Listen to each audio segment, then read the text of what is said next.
नमस्कार दोस्तों। Ocean network में आपका स्वागत है। मैं हूं ओमकार चौधरी।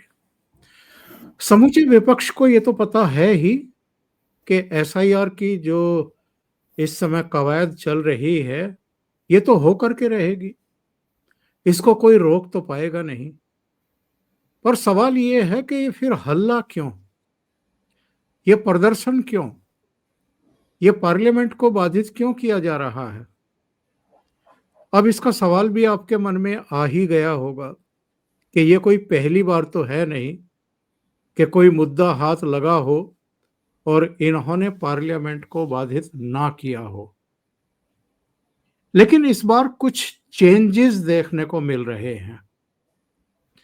जो हल्ला काटा जा रहा है पार्लियामेंट के बाहर पोस्टर बैनर हाथ में लेकर के, देखिए उसमें तीन पार्टियां नदारत हैं। अरविंद केजरीवाल की आम आदमी पार्टी, अखिलेश यादव की समाजवादी पार्टी और ममता बनर्जी की टीएमसी। ये तीनों राहुल गांधी और कांग्रेस के साथ खड़े हुए दिखना नहीं चाहते हैं। विरोध तो ममता बनर्जी भी अपने हिसाब से कर रही है, अखिलेश यादव भी कर रहे हैं, अरविंद केजरीवाल अभी नहीं कर रहे हैं क्योंकि दिल्ली में अभी एसआईआर होनी है। बहुत ओर से करजी जुड़ रहे हैं। तीन चीजों पर चर्चा करेंगे। ममता बनर्जी की जो रणनीति है उस पर, कांग्रेस की अगर कोई रणनीति है तो उस पर भी, और तीसरे झारखंड में क्या होने जा रहा है। तो सीधे भाऊ से जुड़ लेते हैं और फिर चर्चा को आगे बढ़ाएंगे। भाऊ प्रणाम। बहुत स्वागत है आपका। तो भाऊ, पश्चिम बंगाल में ममता बनर्जी तो अपनी चाल से आगे बढ़ रही हैं। जिस दिन हम बात कर रहे हैं, रिकॉर्डिंग कर रहे हैं, उस दिन भी वो मालदा में थी, मुर्शिदाबाद में थी, कूच बिहार में थी। एसआईआर को लेकर के ही वो सरकार पर हमले भी कर रही थी। लेकिन ये भी सूचनाएं मिल रही हैं कि उनका तो पूरा कैडर मतदाता सूची बनवाने में लगा हुआ है। जी भाऊ। तो वही तो ममता की मुझे स्ट्रेटेजी लगती है। ममता ने देखो, एक तो बात है कि ममता गठबंधन का बंगाल में एटलीस्ट गठबंधन नाम की कोई चीज नहीं है। ममता अकेली ही बीजेपी से लड़ रही है और जो गठबंधन में नेशनल लेवल पर वो काम करती है तो उसमें सीपीएम और कांग्रेस उनके साथ आ जाते हैं, लेफ्ट फ्रंट और कांग्रेस। तो उनकी बात क्लियर है कि उनको बंगाल में तो थर्ड कोई पार्टी नहीं चाहिए। तो कांग्रेस और सीपीएम के साथ जाना तो उनके लिए फायदेमंद नहीं है। तो इसलिए उन्होंने अपने तरीके से पिछले 5 साल से किया है कि दिल्ली में इनके साथ है। लेकिन अभी दिल्ली में यानी पार्लियामेंट में भी अगर कांग्रेस के साथ नहीं रहती है, उसका मतलब साफ है कि ये बिहार का प्रभाव है। मैं मानता हूँ कि बिहार में उन्होंने एक बात समझ ली कि अगर राहुल गांधी के लिए थोड़ा भी स्पेस दिया जाए तो वो ऐसा आकर कुछ गड़बड़ कर देंगे कि चला हमारा सुपड़ा साफ हो जाएगा, उनकी तो पार्टी है ही नहीं। तो पहली बात है कि किसी भी तरीके से राहुल गांधी से पल्ला झाड़ो। दूसरी बात यह है कि जिस ढंग से खबरें आ रही थी पिछले कुछ एक महीने से आ रही थी, Aahista Aahista main stream media ने भी वो उठाई है कि देश देश के कोने कोने से जो बांग्लादेशी और रोहिंग्या ढूंढे जा रहे हैं उनको वापस भेजा जा रहा है। और वापस जाने का एक ही रास्ता है, वो इंडो बांग्लादेश बॉर्डर, बांग्लादेश की सीमा से इनको पिटा भेजा जा रहा है। तो ये बड़ी संख्या में बहुत सारे जो हकीमपुर या पाचागढ़ वगैरह जो बॉर्डर पोस्ट है वहां से जा रहे हैं, वो सब के सब बंगाल के नहीं है, पश्चिम बंगाल के नहीं है। उनमें बहुत सारे कोई गुरुग्राम के हो गए, दिल्ली के हो गए, महाराष्ट्र में भिवंडी वगैरह से भेजे गए हैं। तो ये सब चल रहा है। तो ममता ने एक समझ लिया है कि जो गलती गठबंधन की बिहार में हो गई, जिसके परिणाम वो भुगत रहे, कि एसआईआर तो चल रहा था और वोट चोरी वोट चोरी वोट चोरी वोट चोरी, एसआईआर के खिलाफ आंदोलन राहुल गांधी चलाते रहे और उनके पीछे पीछे तेजस्वी यादव दौड़ते रहे। इतने में चुनाव आ गया और जो 2 महीने का समय चुनाव से पहले होता है, आपको अपने वोटर के साथ कनेक्ट करना पड़ता है। 2 या 3 महीने की बात होती है, कम से कम आप अपने वोटर के पास जाओ, 100% वोटर से कनेक्ट करो। हो सके तो 2 या 3 बार। आप बिहार में देख रहे हैं, बिहार में जिस ढंग से आरएसएस का प्लानिंग था कि कम से कम एक वोटर से 5 से 7 बार मिलना जरूरी है। अब सोचिए कि अगर एक वोटर को 5 या 7 बार मिलकर आप एक विचारधारा या प्रोग्राम उनके दिमाग में डालते हो, 3-4 बार भी हो गया तो वो उसका प्रभाव आपको वोटिंग में मिलता है। तो वो जो समय था, वो समय राहुल गांधी वोट चोरी की पदयात्रा करते रहे, रैलियां करते रहे, निदर्शन करते रहे, आंदोलन करते रहे और वोटर से कनेक्ट बिल्कुल नहीं हुआ। उसका परिणाम हम बिहार में देख रहे हैं। तो ममता बिल्कुल होशियार है, उसको मालूम है कि चुनाव मीडिया में जो खबरें आते उस पर जीते नहीं जाते। चुनाव जीतने के लिए वोटर से कनेक्ट चाहिए। वोटर क्या बोलते हैं, पोलिंग बूथ पर हमारे वोटर आने चाहिए, नहीं तो जो हमारे खिलाफ जाएंगे उनको रोका जाना चाहिए। यह सब उनकी टैक्टिक्स है। तो इसलिए ममता ने यह तय किया है कि वोटर लिस्ट के खिलाफ आंदोलन दिखाने के लिए चलता रहेगा, लेकिन जो वोटर लिस्ट है उसमें क्या हमारे नाम कट रहे हैं, घट रहे हैं? अगर घट रहे तो वो कैसे रोके? और इसलिए बंगाल में जो एसआर जोर शोर से चल रहा है, उसमें एक बाजू में ममता आंदोलन में है, लेकिन उनके कार्यकर्ता हर बीएलओ जो बूथ लेवल ऑफिसर है एसआईआर कर रहा है, चुनाव का पुनर्निर्माण या सुधारना चल रही है, उसमें ममता का कोई ना कोई कार्यकर्ता हर बीएलओ के साथ है। उसके सिवा उन्होंने अलग अलग मोहल्ले में, अलग अलग इलाके में अपने टेबल डालकर वोटर के लिए सुविधा खड़ी कर दी है कि भाई आपका नाम है कि नहीं चेक करो। क्योंकि एक बात है, सुप्रीम कोर्ट से रोका नहीं जाएगा, आंदोलन से रोका नहीं जाएगा, और गुंडागर्दी भी करनी है, बोगस भी वोटिंग करना है, तो कम से कम वोटर लिस्ट में नाम होना चाहिए। जिनको घुसाना है, जिनके नाम पर बोगस वोटिंग करना है, वो नाम तो होना चाहिए। तो इसलिए एसआर के साथ ममता का केडर कोऑपरेट भी कर रहा है और ममता के कार्यकर्ता और ममता के नेता आंदोलन भी कर रहे हैं। यानी 2 लेवल की स्ट्रैटेजी ममता ने अपनाई है। क्योंकि बिहार में जो कुछ हुआ और बड़ी लैंडस्लाइड बीजेपी और जेडीयू को मिली, इसका सबसे बड़ा कारण था कि एसआर का जो बिना सर पैर का आंदोलन चलाया गया और कार्यकर वोटर से कनेक्ट नहीं हुआ। वो कनेक्ट होना अभी लंबा है, बहुत दूर है, 5 महीने बाकी है। लेकिन उसके लिए पहली बात है कि जो वोटर है वो वोटर लिस्ट से निकलता है। तो वोटर लिस्ट में हमारे जो नाम है वो रहने चाहिए, और जो हमको चाहिए, हमको वोट देंगे, वो नाम वोटर लिस्ट से जुड़ने चाहिए। ये दोनों लेवल पर ममता काम कर रही है और ये बाकी के सिर्फ चिल्ला रहे। तो इसलिए ममता पार्लियामेंट में अगर कांग्रेस से, राहुल गांधी से दूर रहती है तो उसका मतलब यही है। और अखिलेश भी शायद ममता से यह सबक सीखकर अपने जगह वो काम कर रहे हैं। राहुल गांधी भाव से, देखो, राहुल गांधी से दूर रहना भी एक काम है। आज की राजनीति में, विपक्ष की राजनीति में मैं मानता हूं आज एक काम राजनीति का ये भी होता है कि भाई राहुल गांधी से दूर रहो। सामने वाले फुटपाथ से राहुल गांधी आ रहा है तो रास्ता क्रॉस करो, दूसरे फुटपाथ से निकल जाओ। ये भी एक राजनीति का काम बन गया। बिल्कुल बिल्कुल। और भाव ये भी चर्चा सुन रहे हैं जो आप कह रहे हैं, और ये इसकी पुष्टि भी करता है कि हेमंत सोरेन की कोई सीक्रेट मीटिंग्स हुई हैं बीजेपी के बड़े नेताओं से, और हेमंत सोरेन भी अब इनके चंगुल से निकलना चाहते हैं।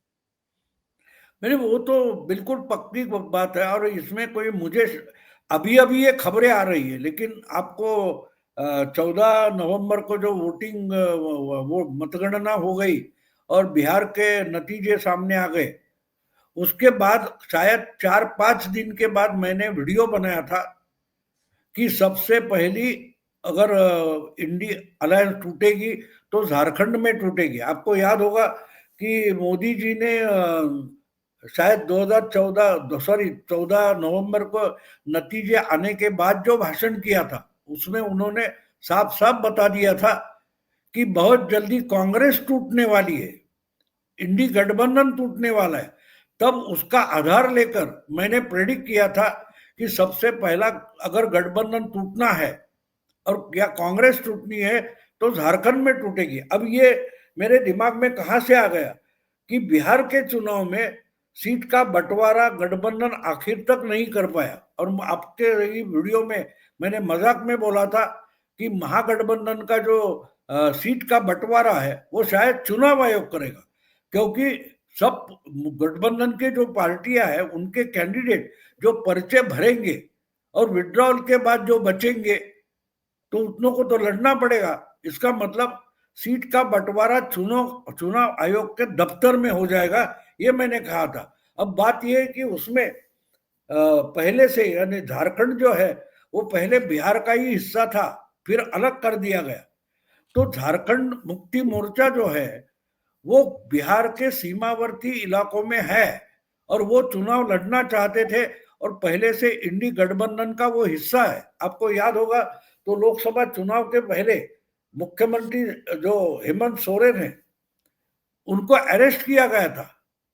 वो दिल्ली आए थे, दिल्ली से भाग चुके थे, फिर उनको अरेस्ट किया गया और उनके और केजरीवाल के लिए कांग्रेस की नेतृत्व में रामलीला मैदान पर एक बड़ी रैली हो गई थी, जिसमें खुद सोनिया गांधी आई थी और सोनिया गांधी ने अपनी दोनों तरफ केजरीवाल की पत्नी और हेमंत सोरेन के पत्नी को बिठाया था। जी तो जी बात कि तब से ये थे उनमें उनके साथ। लेकिन अभी अभी जो महाराष्ट्र के साथ झारखंड का हुआ तो झारखंड तो उन्होंने 1 साल पहले जीत लिया था।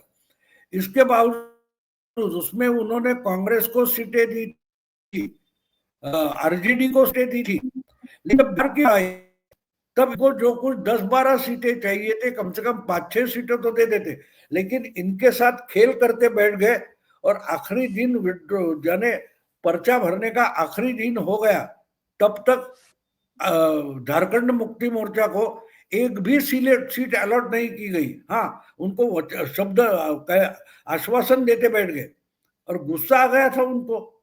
अब देखिए झारखंड की सरकार में मुख्यमंत्री झारखंड मुक्ति मोर्चा का है, लेकिन कांग्रेस भी उसमें शामिल है, कांग्रेस के मंत्री है, आरजेडी के भी 4 एमएलए है और 1 मंत्री है। अब उसके साथ जो आपको अपने सत्ता में हिस्सेदारी दे रहा है झारखंड में, उसके साथ अगर आप दगाबाजी कर रहे हो तो वो क्या खुश होगा? वो तभी से नाराज था और उस वक्त उन्होंने आखिर में बोल दिया कि ठीक है मैं बिहार का चुनाव लड़ूंगा ही नहीं। और पहले उन्होंने डिक्लेयर किया था कि ठीक है फ्रेंडली फाइट वगैरह करते हैं, हम 10-12 तो सीटें लड़ेंगे, लेकिन आखिरी मोमेंट पर उन्होंने हेमंत सोरेन ने डिक्लेयर कर दिया कि ठीक है हम लड़ते ही नहीं, लेकिन आपने हमसे दगाबाजी की है। इतनी साफ भाषा में अगर हेमंत सोरेन बोला है और आज इनका पूरा वाटरलू या सुपड़ा साफ हो गया तो उसके बाद बदले की भावना से हेमंत सोरेन कुछ करेगा तो उसमें गलत भी क्या है? गलत भी क्या है? और इसलिए मैंने शायद 20 या 21 नवंबर को एक हिंदी में वीडियो डाला था कि सबसे पहले इंडी गठबंधन अगर टूटेगा तो वो झारखंड में टूटेगा। हाँ, लेकिन अभी जो खबरें आ रही है कि हेमंत सोरेन मुख्यमंत्री और उनकी पत्नी कुछ दिल्ली में जाकर प्रधानमंत्री से मिली, तो वो तो रूटीन होता है, कोई भी मुख्यमंत्री प्रधानमंत्री से जाकर मिल सकता है। लेकिन आज की सिचुएशन में मिलने के बाद जो सुर्खियां आ रही है, जो खबरें आ रही है, वो उससे मैं इत्तेफाक नहीं रखता, मुझे वो खबरें सही नहीं लगती। हाँ, मैं एक बात है कि मैं मानता हूं कि इंडी गठबंधन टूटेगा, लेकिन हेमंत सोरेन बीजेपी के साथ नहीं आएगा, ना कि बीजेपी हेमंत सोरेन के साथ जा सकती है। हाँ, लेकिन इंडी गठबंधन तोड़ने के लिए बीजेपी हेमंत सोरेन को प्रोत्साहन दे सकती है, मदद दे सकती है, जो जो चाहिए वो मदद मिलेगी। और दूसरी बात है कि ये जो उन्होंने कुछ स्कीम, रेवड़ी स्कीम चलाई थी, इसके कारण उनकी गवर्नमेंट की तिजोरी खाली हो गई है, तो दिवालियापन आ रहा है, तो इसके लिए सेंट्रल की मदद चाहिए, तो कांग्रेस के साथ रह के तो होने वाला नहीं है। तो इसलिए मैं मानता हूं कि बीजेपी हेमंत के साथ अलग से गेम खेलेगी। अब मेन अपोजिशन बीजेपी है, और तो वही सोरेन के साथ चली जाए तो कांग्रेस के लिए झारखंड में नया स्पेस मिल सकता है। कांग्रेस को अलग छोड़कर अगर हेमंत सोरेन और बीजेपी, अगर इनका गठबंधन हो जाता है, सरकार बन जाती है, तो कांग्रेस को रिवाइवल का स्कोप मिल सकता है। मैं नहीं मानता कि बीजेपी देगी, क्योंकि एक साल पहले जो झारखंड में चुनाव हो गया था, उसमें वोटिंग परसेंटेज हम देखें तो बीजेपी का वोटिंग परसेंटेज झारखंड मुक्ति मोर्चा से 8-10% ज्यादा है। सीटें कम है लेकिन ज्यादा है, क्योंकि बीजेपी ने सीटें ज्यादा लड़ी थी और झारखंड मुक्ति मोर्चा सीट बंटवारा करके लड़े थे। तो अगर ये दोनों साथ आ जाते हैं तो तीसरी बड़ी पार्टी कांग्रेस है, और कांग्रेस को अपने हाथ पैर फैलाने के लिए पॉलिटिकल स्पेस मिल जाता है। तो मैं नहीं मानता कि बीजेपी ये करेगी। अगर 30-35% पर वोट पाकर बीजेपी अपोजिशन में बैठी है, तो बीजेपी हेमंत सोरेन के साथ नहीं जाएगी। वो बोलेगी हम दोस्ती में रहेंगे, तुम कांग्रेस को हटा दो, राहुल गांधी का नाक कटवा दो, उसके लिए तुमको मदद करेंगे। चाहिए तो कांग्रेस के एमएलए तोड़ो और अपना डायरेक्टली बहुमत बनाओ, तुम अकेले की सरकार बनाओ, हमें कोई फर्क नहीं। जी, जी। हम उनको सरकार चलाने में मदद करेंगे, लेकिन पॉलिटिकली हम विधानसभा में विपक्ष में ही बैठेंगे। ये लाइन बीजेपी ले सकती है। बिल्कुल सही आप कह रहे हैं, पॉलिटिकली करेक्ट तो यही है। लेकिन महाराष्ट्र में क्या हो रहा है भाऊ? इधर उद्धव ठाकरे के प्रवक्ता आनंद दुबे जिस तरह कांग्रेस पर बरसते हुए दिखाई दे रहे हैं, ये तो अभूतपूर्व है। आप एक गठबंधन में भी हैं और सीधे कांग्रेस पर वार भी कर रहे हैं, और वो शायद इसलिए चिढ़े बैठे हैं। गलत भी हो सकता है, सही भी हो सकता है, पता नहीं जनता में क्या मैसेज भेजना चाहते हैं। इनका कहना ये है कि जब विधानसभा चुनाव हुए तो कांग्रेस ही एक बड़ा रोड़ा बन करके खड़ी हो गई थी उद्धव ठाकरे को फेस के रूप में घोषित करने के मामले में। हालांकि शरद पवार का भी बयान तो आया था उस समय कि बिना फेस के ही हम मैदान में जाएंगे। नहीं वही नहीं, वो तो मैंने बिहार के बारे में भी बोला था कि बिहार में भी महाराष्ट्र रिपीट हो रहा है। मतलब वही था, एकजुट होकर एक दिल से अगर आप वोटर के सामने नहीं जाते तो गठबंधन का मतलब क्या होता है? गठबंधन का मतलब टीम वर्क होता है। अब मुझे बोलिए कि वो कोई बुमराह है हमारा बॉलर, वो अच्छी गेंदबाजी करेगा, लेकिन विराट कोहली होगा या रोहित शर्मा ऐसा कोई खिलाड़ी है, वो बोला साला विकेट तो उसके नाम लगने वाले, तो मैं क्यों कैच लूं? कैच तो कैच लेने के बाद विकेट होती है, वरना विकेट नहीं होती। लेकिन मैंने कैच ली, उसका क्रेडिट तो मुझे नहीं मिलना है, विकेट तो बुमराह के नाम पर जाएगी, तो मैं कैच नहीं लूंगा, उसके लिए नहीं दौड़ूंगा। अगर इस ढंग से टीम चलेगी तो टीम हार जाती है। महागठबंधन या जो गठबंधन है उसकी हालत वही तो है। गठबंधन की हालत वो है कि उसमें एक दूसरे की टांग खींचने में लगे, एक दूसरे को मदद करने में लगे ही नहीं है। ट्रेन में या बस में भीड़ के समय में लोग घुस जाते हैं, वो एक दूसरे के बिलक कर पकड़ कर खड़े रहते हैं, लेकिन इसका मतलब वो रिश्तेदार या दोस्त तो नहीं होते। अपना डेस्टिनेशन आ गया, उतर गए, कौन बाजू में खड़ा था या नहीं था ये पता नहीं होता मुझे। तो उसको गठबंधन नहीं बोलते। गठबंधन का मतलब टीम वर्क होता है, एक दूसरे को मदद करना। तो ये जो गठबंधन है, इंडी गठबंधन जो है, वो एक भीड़ है, एक जमावड़ा है, उससे ज्यादा कुछ भी नहीं है। उससे ज्यादा कुछ भी नहीं। और जो हालत बिहार के रिजल्ट के बाद, महाराष्ट्र और बिहार के बाद आ गई, उससे हम देखते हैं कि अखिलेश सावधान हो गया। उसने तो मेरा ख्याल है डिक्लेयर, उसने या किसी ने, कांग्रेस ने डिक्लेयर कर दिया कि जो लोकल बॉडीज के इलेक्शंस है वो हम अलग अलग लड़ेंगे। ये डिक्लेयर कर दिया ना, अखिलेश ने भी डिक्लेयर कर दिया। तो महाराष्ट्र में भी वही है। अब महाराष्ट्र में राज ठाकरे को उद्धव ने साथ में ले लिया, तो कांग्रेस बोलते है ठीक है, तो फिर हमको उद्धव ठाकरे भी साथ नहीं चाहिए। यानी कांग्रेस की, महाराष्ट्र में कांग्रेस की ताकत है क्या? वोटर है, लेकिन कांग्रेस के पास महाराष्ट्र में कोई लीडरशिप नहीं है जो वो वोटर बेस है वो कल्टीवेट करे। मैं मानता हूं कि राहुल गांधी ने पिछले 3-4 महीने में बिहार में जो कुछ ड्रामा किया, जो कुछ मेहनत की, जो कुछ कहना है, तो उतनी अगर महाराष्ट्र में करते तो शायद 3 साल के बाद एक लड़ने के लिए पार्टी और संगठन खड़ा हो जाता।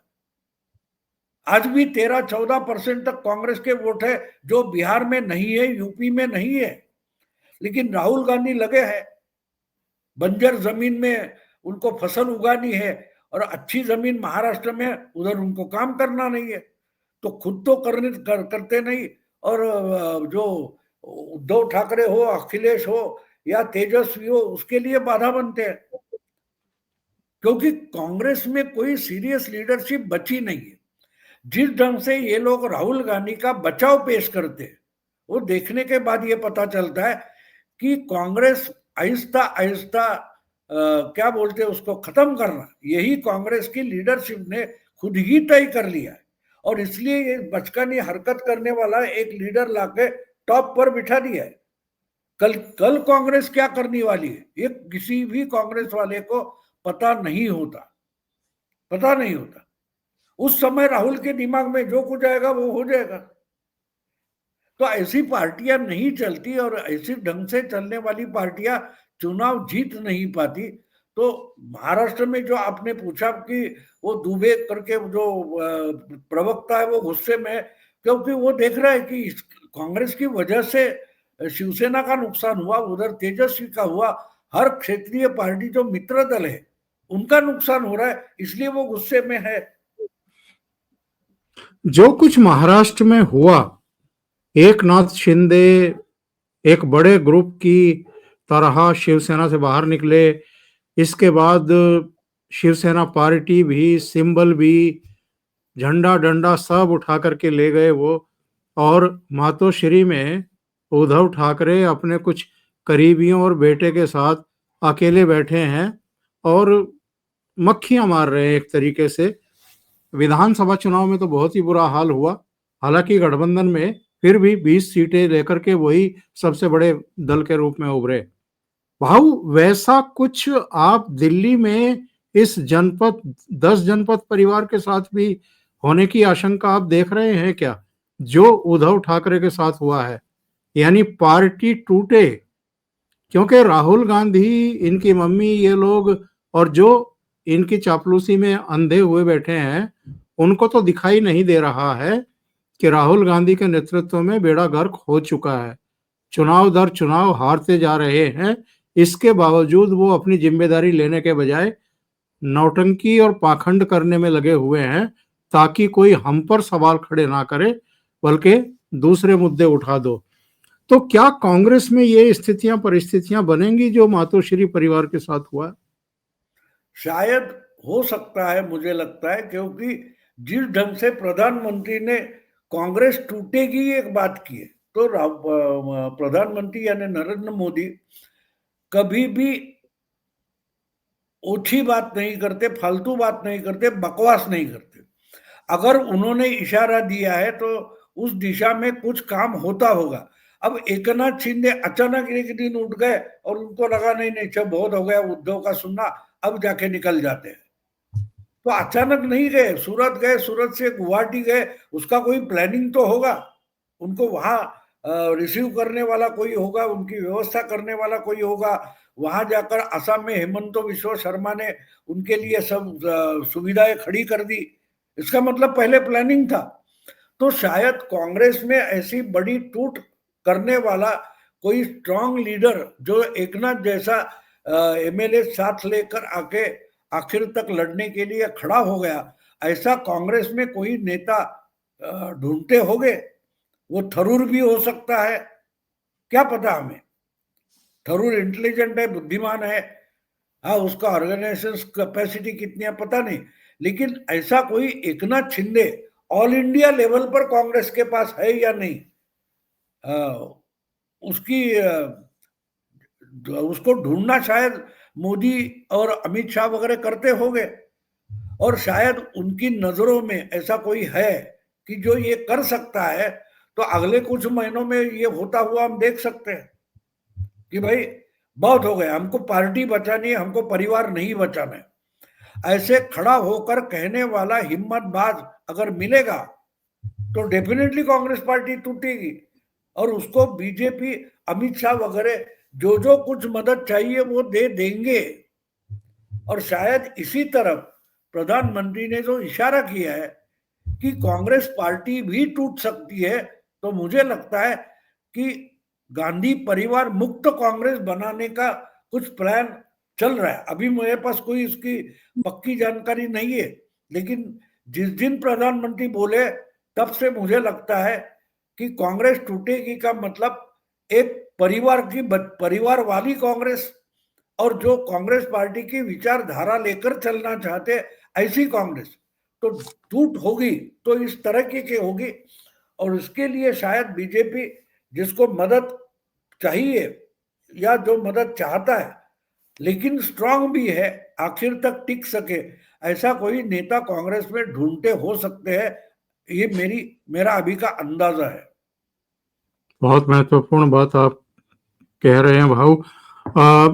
और आपने अभी इंडिकेशन दिया कि इंडी अलायंस तो लगभग समाप्त प्राय दिखाई दे रहा है, लुंज-पुंज है। और अगर आम आदमी पार्टी, अगर ममता बनर्जी, अगर समाजवादी पार्टी फ्लोर मैनेजमेंट के मामले में भी और धरने प्रदर्शन और ये जो हाय हुल्ला कर रहे हैं संसद में, वहां मौजूद ही नहीं है इनके साथ, तो एक बड़ा प्रश्न तो खड़ा हो रहा है भाऊ। इसी तरीके से नेशनल कॉन्फ्रेंस भी सवाल खड़े कर चुकी है कि पिछले लोकसभा चुनाव के बाद कौन सी मीटिंग बुलाई गई है इंडी अलायंस की। उधर मुंबई में शरद पवार एकदम खामोश हैं, इनकी किसी तरह की गतिविधियों में इनके साथ दिखाई नहीं दे रहे हैं। तो इसका मतलब हम मान लें कि इंडिया अलायंस ओवर? नहीं, उसकी शुरुआत ही नहीं हुई थी। मैंने पहले से ही कहा है कि इंडिया अलायंस का कोई भवितव्य नहीं हो सकता। वो पार्लियामेंट के लिए थी, और कमलनाथ ने गलत नहीं कहा था।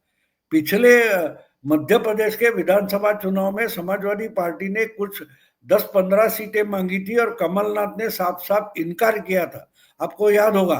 और उस वक्त इंडिया अलायंस बनी थी, पटना, बंगलोर और मुंबई में मीटिंगें हुई थी, और अगली मीटिंग भोपाल में होगी ये तय हुआ था। लेकिन कमलनाथ ने उसके लिए साफ इनकार कर दिया कि भाई विधानसभा चुनाव में कोई गठबंधन या इंडी अलायंस नहीं है, ये कमलनाथ ने कहा था, आपको याद होगा। और उससे अखिलेश गुस्सा हो गया, और अखिलेश ने कुछ 25 या 30 उम्मीदवार मध्य प्रदेश में उत्तर प्रदेश से सटे इलाके में खड़े किए थे, आपको याद होगा। जी। तो ये तो था ही नहीं। तो बात ये है कि फिर और हाँ, उस वक्त अखिलेश ने एक बात कही थी, वो मुझे याद आती है। अखिलेश बोला कि अगर ये गठबंधन सिर्फ लोकसभा के लिए है, विधानसभा के नहीं है, विधानसभा के लिए नहीं है, ये अगर पहले से कहते तो हम इनके पटना की या किसी भी मीटिंग में आते ही नहीं। तो गठबंधन तो है नहीं। हाँ, एक बात मैंने पिछले हफ्ते में एक वीडियो बनाया था, उसका शीर्षक था, हेडिंग था कि मुर्दा घर में लावारिस लाश पड़ी है, उठाने वाला कोई नहीं। तो यूपीए नाम का भी एक गठबंधन था, 2014 से लेकर 2004 से लेकर 14 तक देश की सत्ता में बैठा था। बिल्कुल। फिर 14 से लेकर 19 तक उसकी कुछ ना कुछ मीटिंगें होती थी, लेकिन 2019 के बाद वो यूपीए नाम का गठबंधन जो है उसका मुर्दा लावारिस पड़ा हुआ है। किसी को याद तक नहीं आता, ना किसी ने उसके अंत्येष्टि किए, ना कुछ हुआ है। उतने में INDIA नाम का एक दूसरा मुर्दा तैयार हो रहा, अभी अधमरा है, अभी मरा नहीं है, लेकिन उसको क्लेम करने वाला, वो बॉडी क्लेम करने वाला कोई नहीं है। तो ऐसे गठबंधन से मतलब क्या है? ये लावारिस पड़ी लाश है और दूसरी लाश आने वाली है। इससे ज्यादा उनको कोई भवितव्य नहीं है। जब तक राहुल गांधी है तब तक कांग्रेस का रिवाइवल नहीं हो सकता, और रिवाइवल नहीं होगा जब तक सर्वाइवल नहीं होगा, और सर्वाइवल के लिए राहुल गांधी कोशिश नहीं करते और कोशिश करने भी नहीं देते। तो कहां से कांग्रेस खड़ी होगी?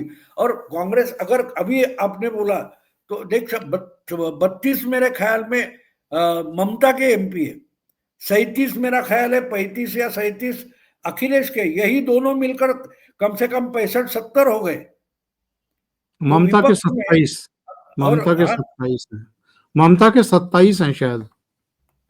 अच्छा 27 है, जी तो जी। 27 है, तो ये 27 और इनके 35 वगैरह कुछ इकट्ठा के, तो आप बोल रहे हैं आम आदमी पार्टी जोड़कर हम देखें तो कम से कम 70 MP इनके, जो को सो कॉल्ड INDIA है उससे अलग बैठे हैं। एक बिल्कुल साल भी लोकसभा को नहीं हुआ है, अभी गठबंधन गठबंधन करके काम तक नहीं कर रहा है। तो जिस ढंग से है, तो मुझे नहीं लगता उसका कोई भविष्य है।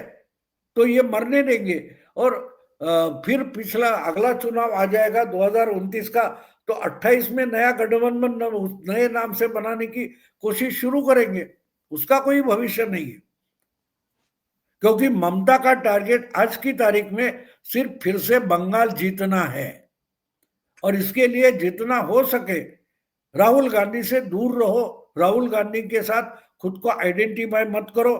अगर इस ढंग से ममता जा रही है और 26 में वो सक्सेसफुल होती है, तो अखिलेश भी 2027 में यूपी के चुनाव में कांग्रेस को साथ नहीं ले सकते। बिल्कुल बिल्कुल। भाऊ बहुत बहुत धन्यवाद जुड़ने के लिए, बहुत महत्वपूर्ण मुद्दों पर चर्चा करने के लिए। मुद्दे तो और भी बहुत हैं जिन पर आपसे डिस्कशन की इच्छा रहती ही है, लेकिन समय की भी एक बाध्यता है। बहुत महत्वपूर्ण मुद्दों पर आपने अपने विचार रखे हैं, और दर्शकों को निश्चित रूप से वो अच्छे लगे होंगे। परीक्षा करते कांग्रेस से कौन शिंदे निकलता है। बिल्कुल। तो अगर आपको ये चर्चा अच्छी लगी है तो लाइक करिएगा, इस वीडियो को फॉरवर्ड करिएगा। अभी तक चैनल आपने सब्सक्राइब नहीं किया है तो सब्सक्राइब जरूर करिएगा, और ऑल वाला बटन दबाइएगा ताकि सभी नोटिफिकेशन आपको मिल जाएं। भाऊ के 2 चैनल हैं, मराठी में प्रतिपक्ष जो बहुत ही लोकप्रिय चैनल है, और हिंदी में प्रतिवाद। दोनों चैनलों को आप सब्सक्राइब करें और उनको सब्सक्राइब करके सहयोग भी करें। बहुत बहुत धन्यवाद। नमस्कार।